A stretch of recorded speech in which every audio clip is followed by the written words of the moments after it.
Alright, Shalom. Shalom.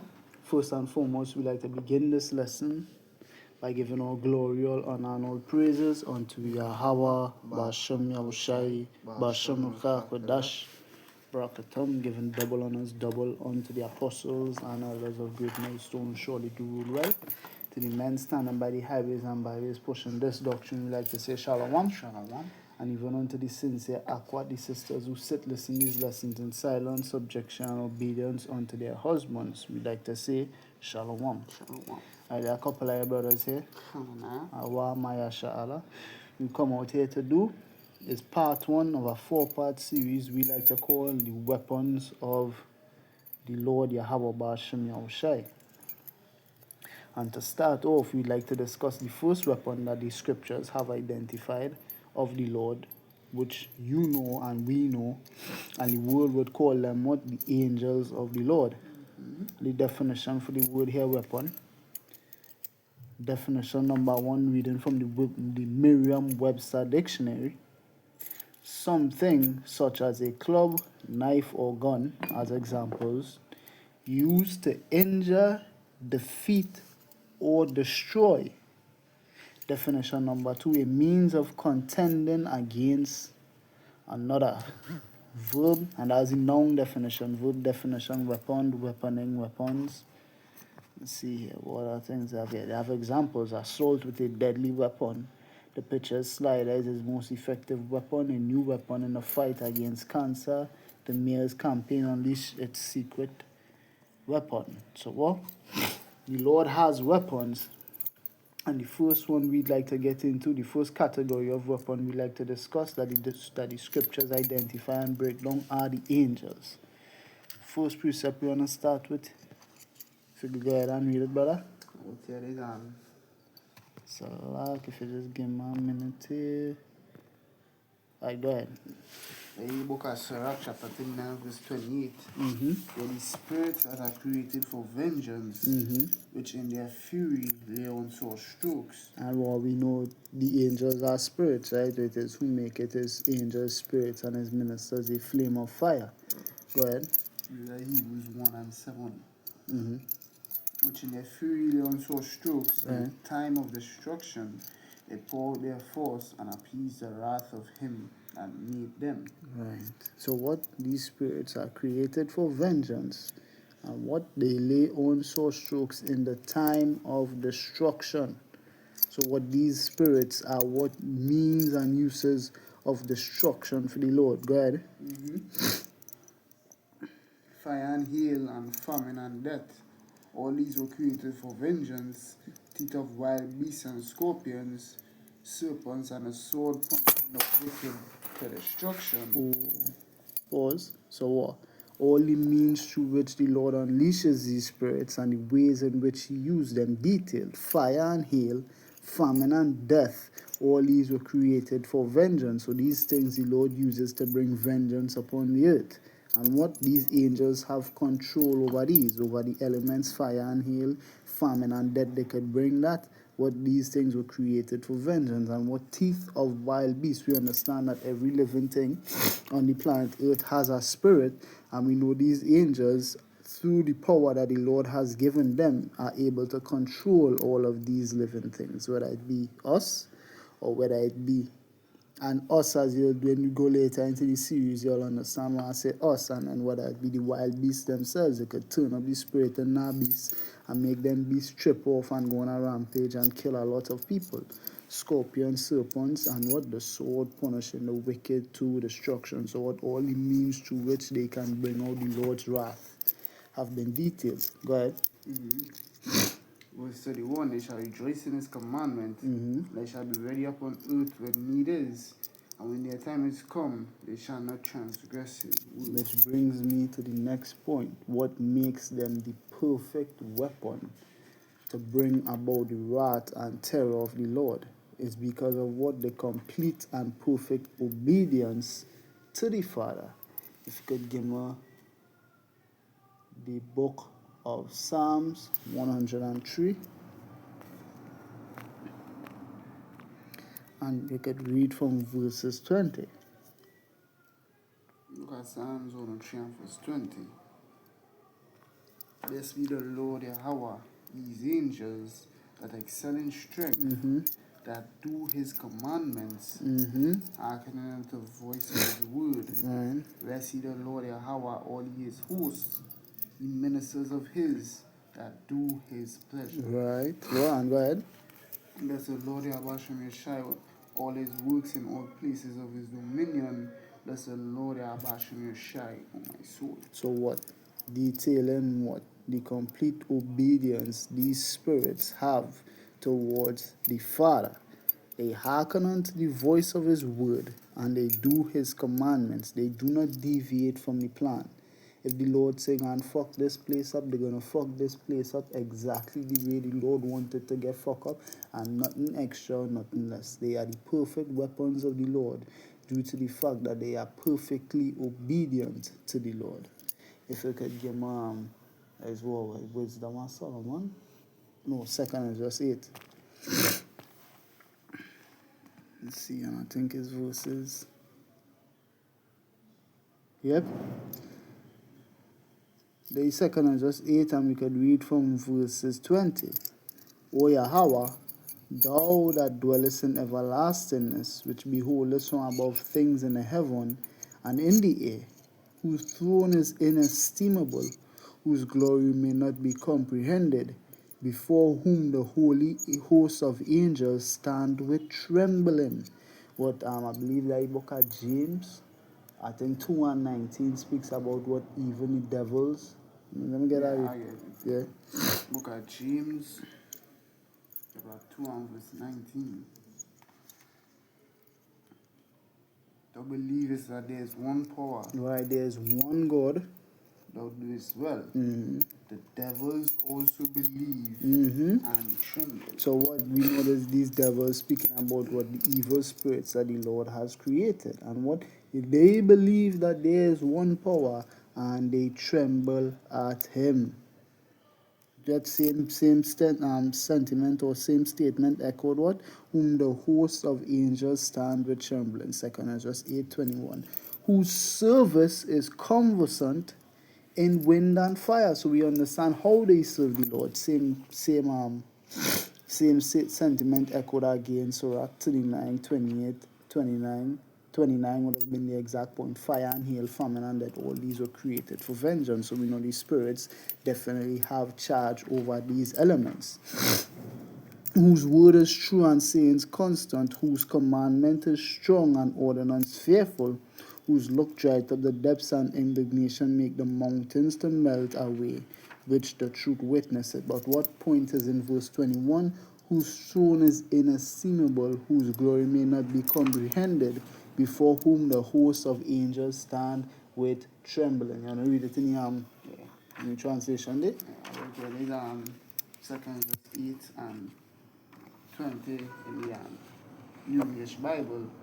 O Lord, Yahweh, who does inhabit eternity, to whom the sky and the highest heavens belong, whose throne is beyond imagining, and whose glory is past conceiving, Right. who art attended by the hosts of angels, trembling as they turn themselves into wind and fire at thy bidding. Who at thy bidding. Go ahead. Whose word is true and constant, whose commands are mighty and terrible. And what we understand, Book of Job 25 verses 2, what?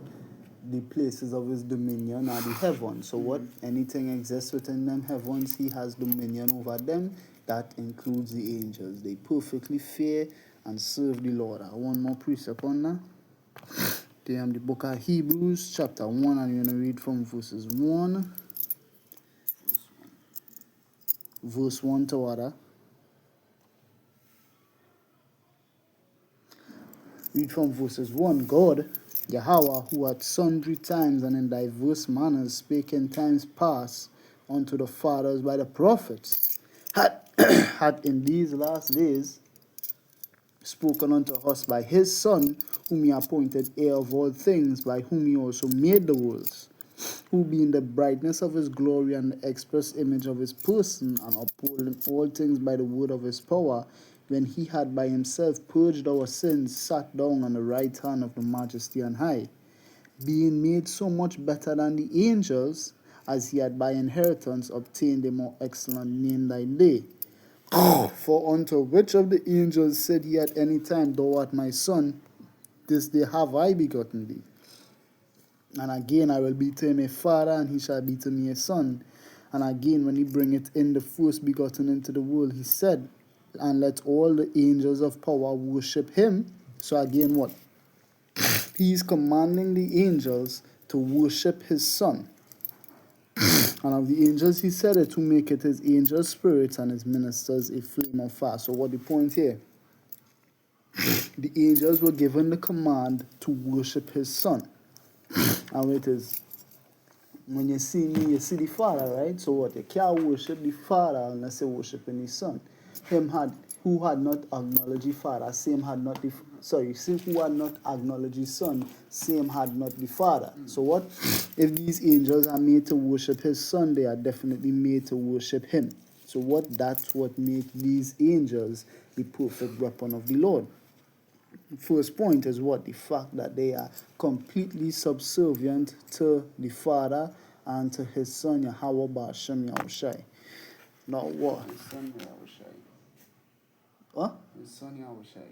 Yeah, the Father and the Son, the Father and the Son, Yahweh Ba'ashem Yahushai. After they say to his son Yahweh Ba'ashem. Oh, no, Salak. It's his Father and his Son, I said, Salak. Yeah.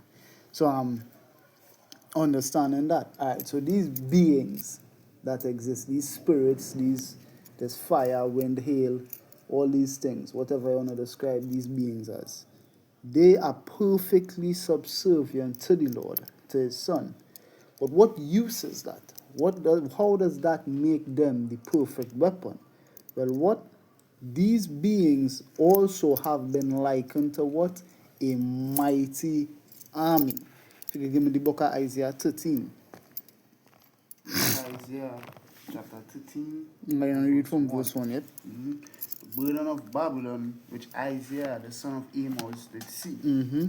Lift up a banner upon the high mountain, exalt the voice unto them, shake their hand, that they may go into the gates of the nobles. Right. I've commanded my sanctified ones. My sanctified ones, right? That will be the elect. I have also called my mighty ones for my anger, Ooh. even them that rejoice in my highness. Now we know these mighty ones had to be the angels, which is they shall rejoice on earth. They shall be ready on earth, but is the Psalms will say they shall rejoice in his commandment, right? So we know this. Go ahead.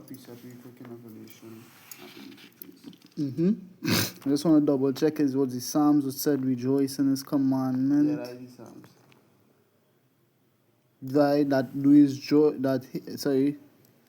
Blessed is the angels that excel in strength, that do his commandment, hearkening unto the voice of his word. So what? They rejoice in these commandments.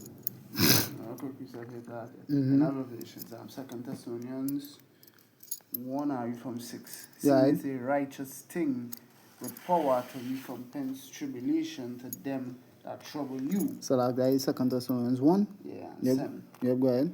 And to you who are troubled, rest with us, when the Lord Yahushai shall be revealed from heaven with his mighty angels in flaming fire, taking vengeance on them that know not Yahweh, and that obey not the gospel of our Lord Yahushai Mashiach.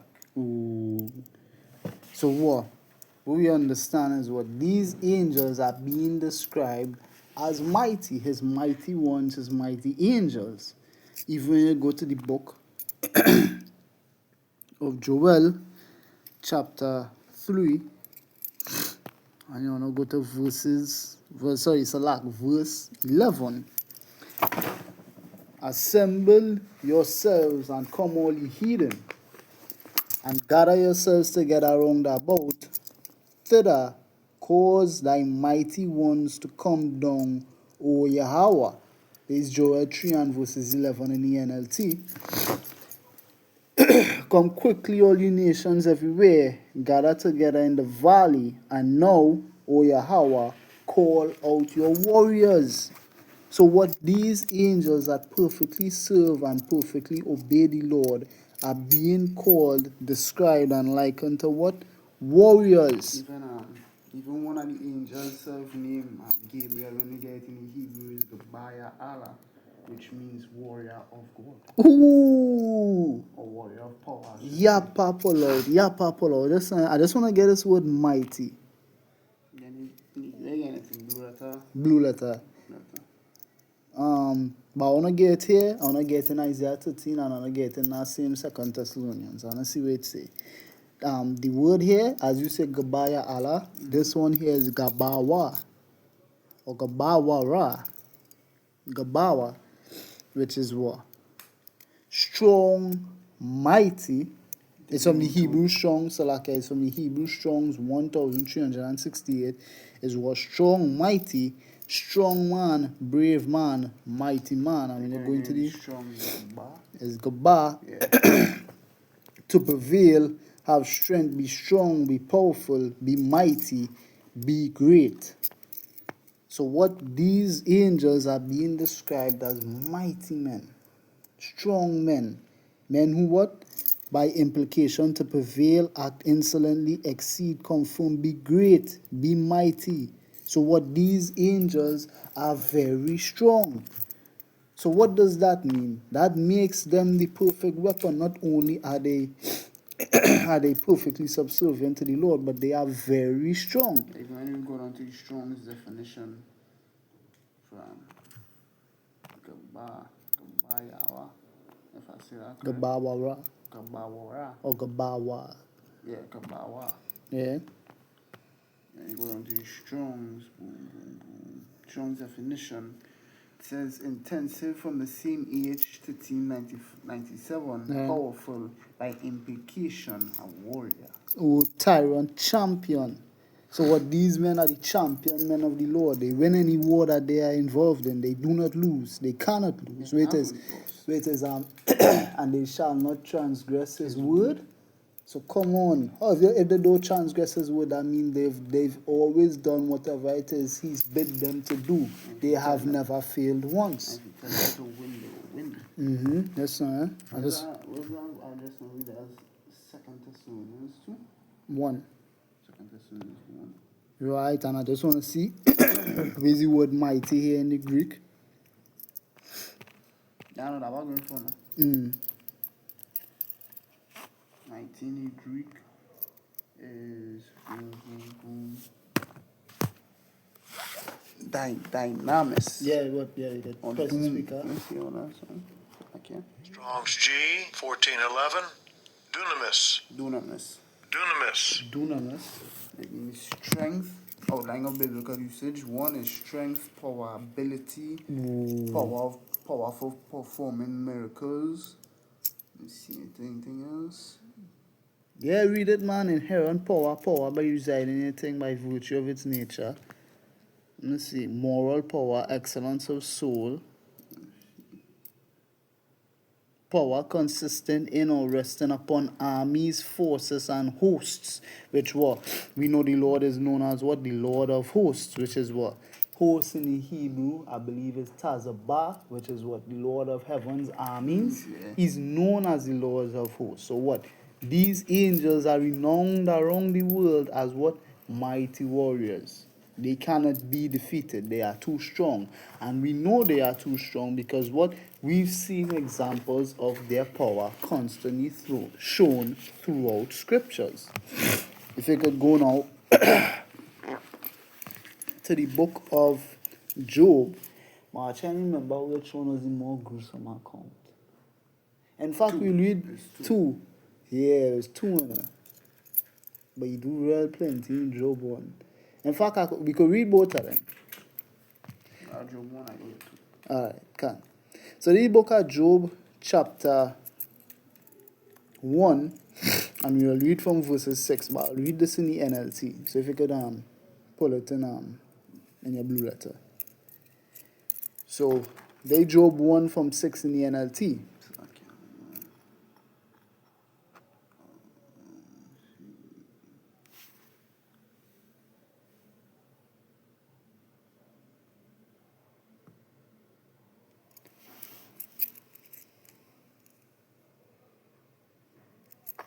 Right. So they Job 1 and verse 6 from in the NLT, right?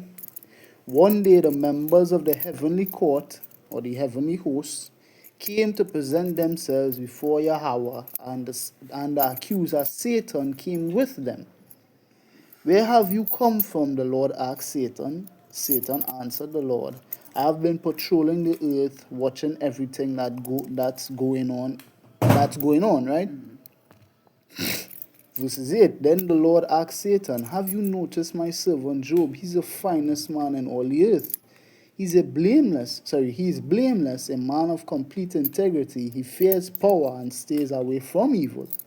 Satan replied to Yahweh, yes, but Job has good reason to fear the Lord. You have always put a wall of protection around him and his home and his property. You have made him prosper in everything he does. Look how rich he is. But reach out and take away everything he has, and he will surely curse you to your face. All right, you may test him, the Lord said to Satan. Do whatever you want with everything he possesses, but don't harm him physically. So Satan left the Lord's presence. One day when Job's sons and daughters were feasting at the oldest brother's house, a messenger arrived at Job's home with his news. Your oxen were plowing with the donkeys, feeding beside them.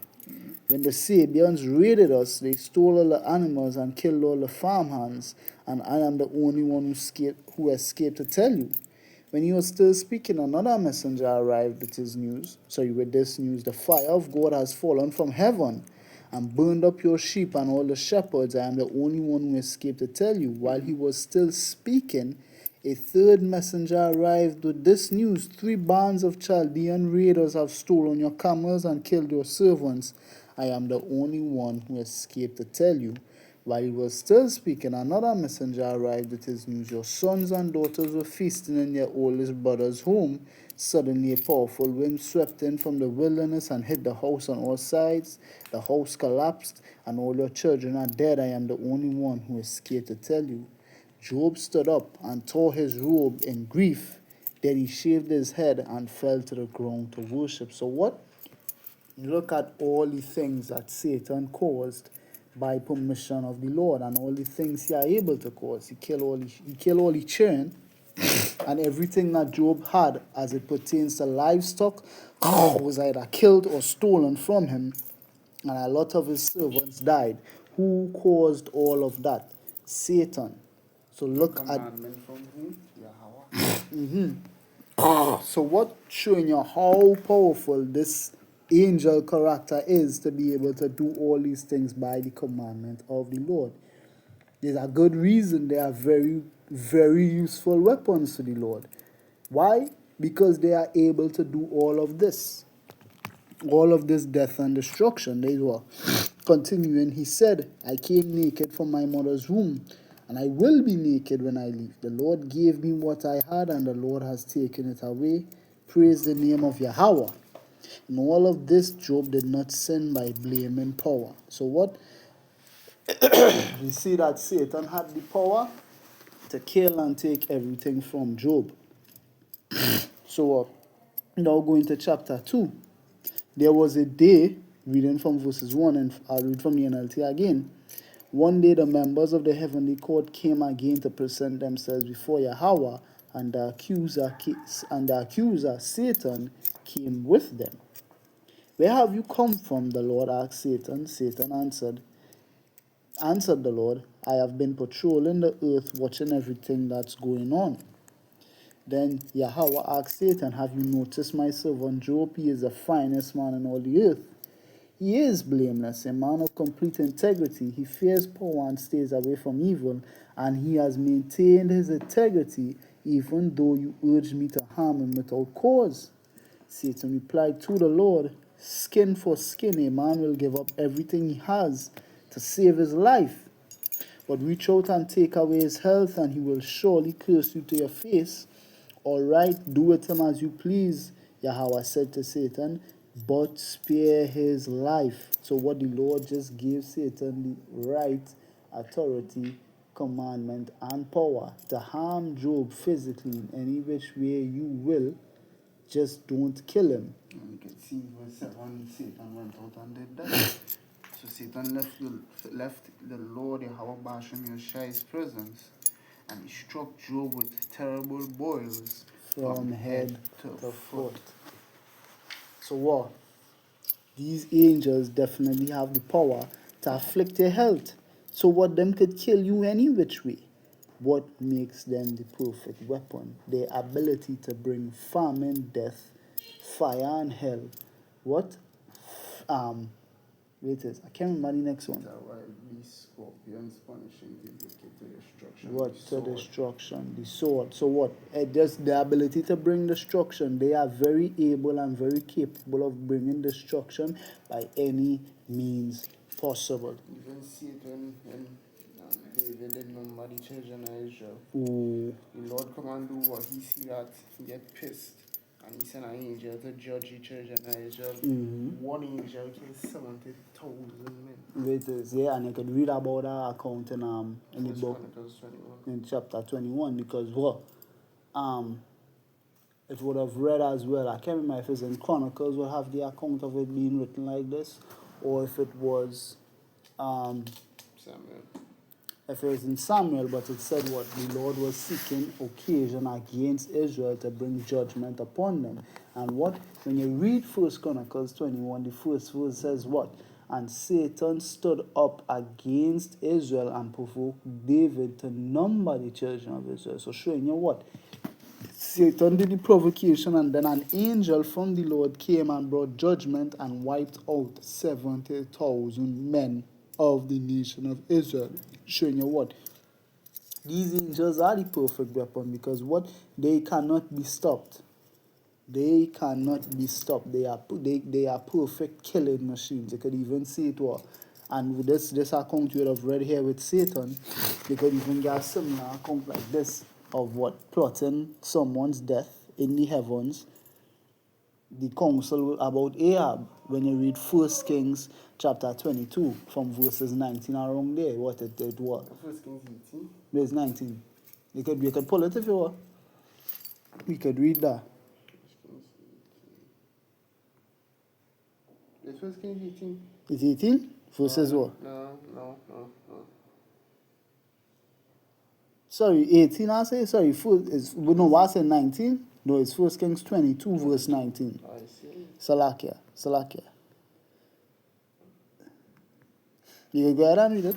First Kings 22 and 19, and he said, hear out therefore the word of the Lord Yahweh. For Yahweh sitting on his throne, and all the hosts of heaven standing by him on his right hand and on his left. The Lord said, he shall persuade Ahab that he may go up and fall at Ramoth Gilead. And one said on this manner, and another said on that manner. And then came forth his spirit and stood before the Lord Yahweh, and said, I will persuade him.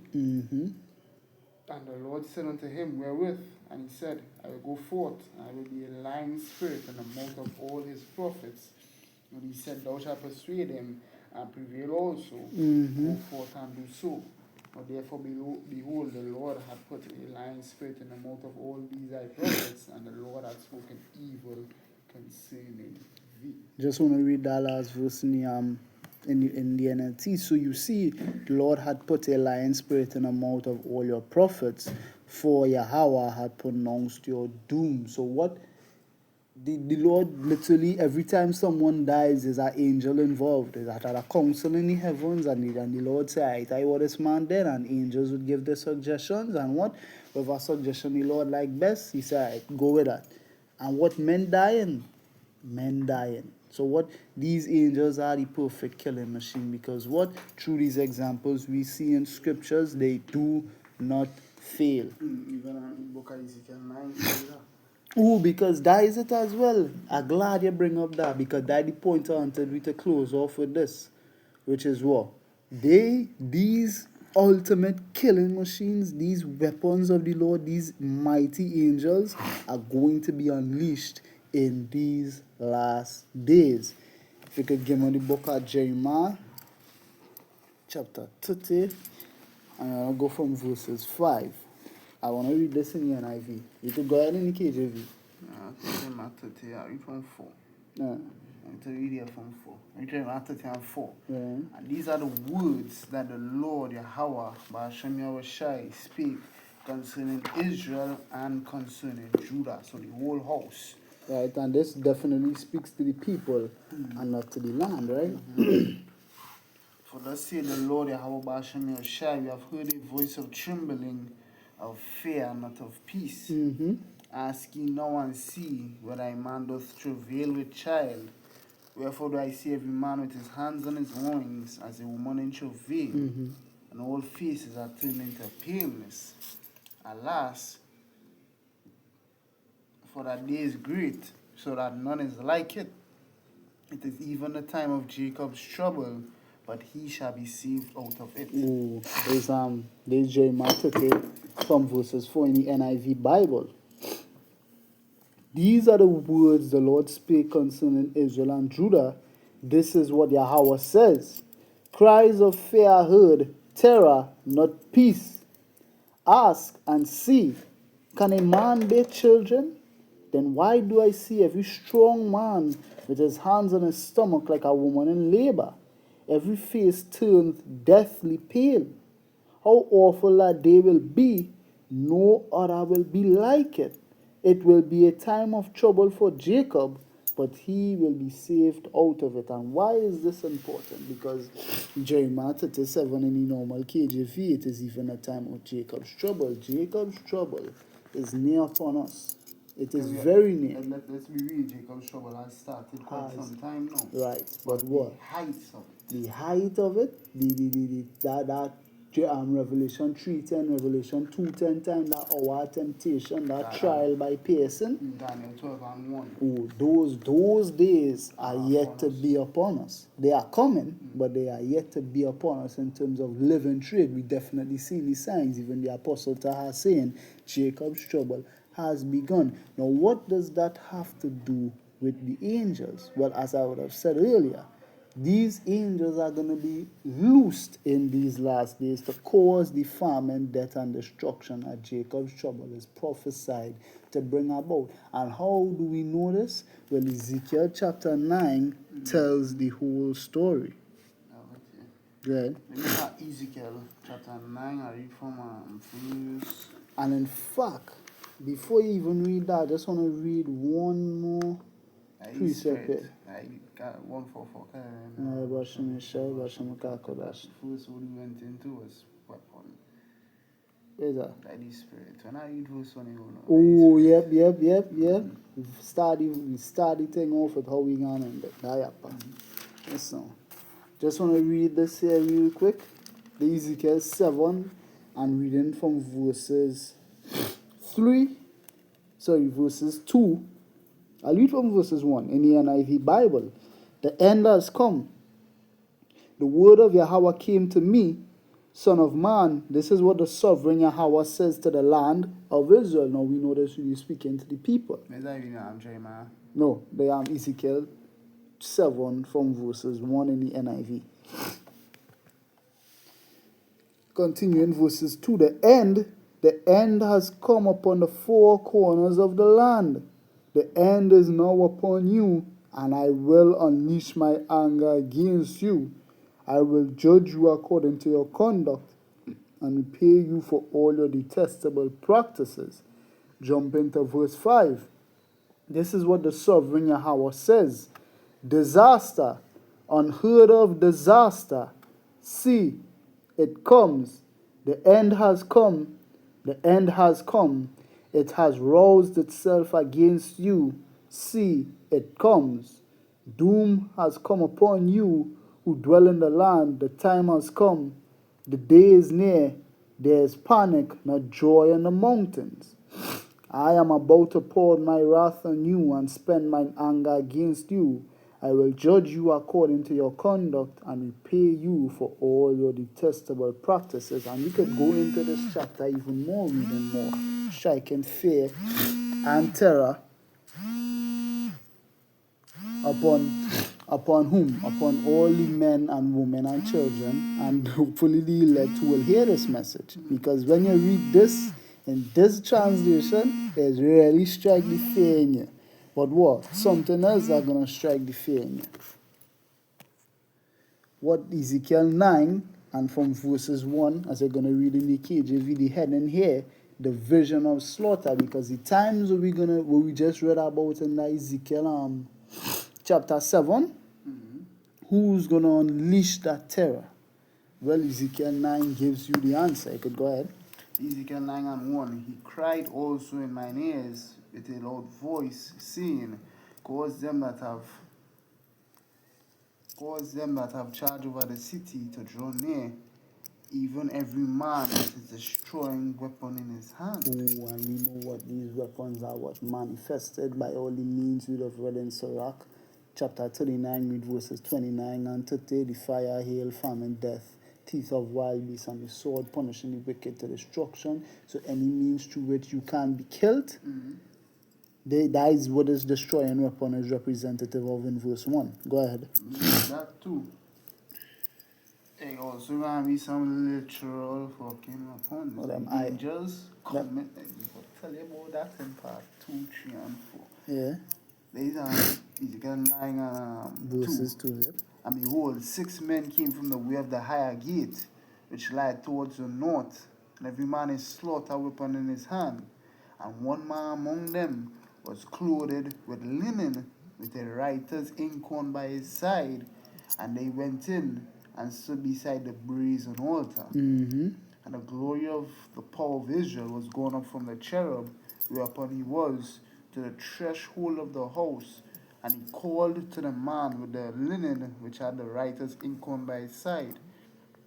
And the Lord said unto him, Go through the midst of the city, through the midst of Jerusalem, and set a mark upon the foreheads of the men that sang cry for all the abomination that be done in the midst thereof. Now, what we know this man clothed in linen is speaking to whom? Right, and what? It would have said what? He called, and there were 6 men toward the way of the toward the gate of the north, I believe it would have said. Like towards the Came, there behold, 6 men came from the way of the higher gate which lieth towards the north. These 6 men are speaking to the angels. So what? Is Yahweh Shai. And what? Read this writers in corners when you read in the translation here, it says what? Carrying the writer's case. And when you look up a writer's inkhorn, it really speaking to what a writing kit. So the inkhorn is like, I'm going to look back in the ancient days, it had the feather. The body, the kind of ink bottle and the pen. Right. Or the feather, the feather actually. Right, and then what? We know when you read Revelation, it speaks to what? The Lamb's Book of Life. So what? He's here to record all the happenings of what is going to take place here in this Ezekiel 9. And he was also given the charge of what? He was given the charge of giving the men who would be spared from this judgment, the mark that what? That would be the exemption from the judgment. When you go into that word mark, it goes into the Hebrew thawah. Which means the exemption from judgment, right? So what he's given the men, as you read verse 4. And the Lord said unto him, Go through the midst of the city, through the midst of Jerusalem, and set a mark upon the foreheads of the men that sang cry for all the abominations that be done in the midst thereof. The others he sent in mine hearing, so the other angels he talking to. Right, and so like, you're just saying what? Again, but given the mark of exemption, that sigh and that cry for the abominations that be done in the midst thereof what? That Revelation 7. That the 12,000 from the 12 tribes speaking to the 144,000 chosen ones, and then what? The elect men, women, and children. The large multitude. What? Behold, they that be sealed in the feast of the Lord, shut up they that be sealed in the feast of the Lord. 2 Ezra chapter 2. The number whom thou longest for is fulfilled. Right? Then? Verse 5, and go to the others he said in mine hand, go ye after him through the city and smite. Oh, so he's giving the command of the other men, which lie toward the gate of the north, to what? Go through the city, and the city really speaks to who? The people. And what? Smite. Let not your eyes fear, neither have ye pity. Sit utterly old and young, both maids and little children and women. But come not near any man upon whom is the mark, and begin at my sanctuary. Or is that 1 Peter 4 and 17? I believe it is judgment must first begin at the house of the Lord, right? Then they began at the ancient men which were before the house. Oh, and reading the same NLT.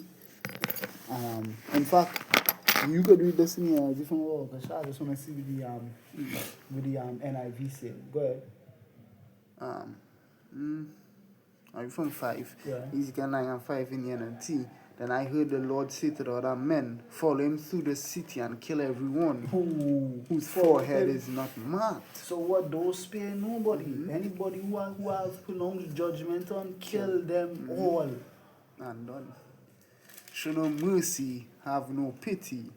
Kill them all, old and young, girls and women. Every single category of people you could find. If they don't have a mark on them, do away with them. I need them not. And little children, but do not touch anyone with a mark.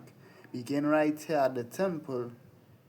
So they began by killing the 70 leaders. Oh, so what the ancient men. So see all the men who know about this truth and fall away who's not part of the elect, start with them first. Start with your house first and then find the 2/3. Then find the rebels and just destroy them all. The word known as what we have just read, time of disaster for Jacob, or the KJV, Jacob's trouble has begun. Ezekiel 7, the end has come. Go ahead.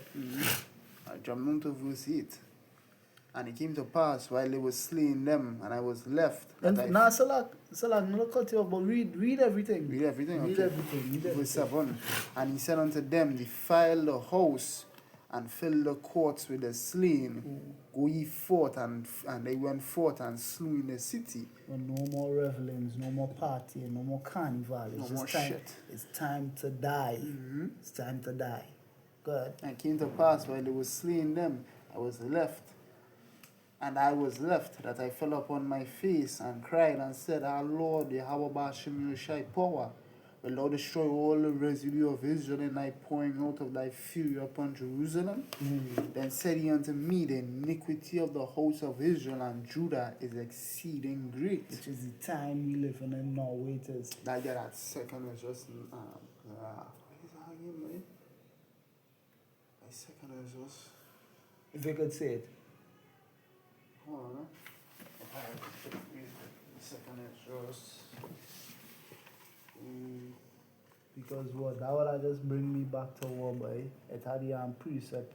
Iniquity of the Amorites is not yet full, and then what? When the Lord flooded the earth, we said I believe that Genesis 6. Is it 6, boy? The statement here of told Noah. Yeah, it's Genesis 6. Yeah, they Genesis 6 and 5. And God saw that the wickedness of man was great in the earth, and that every imagination of the thoughts of his heart was only evil continually. So what same state that the Lord coming to meet this earth in is the same state it was in back in Genesis 6. Like this spirit, that second is just 15, I read from 5.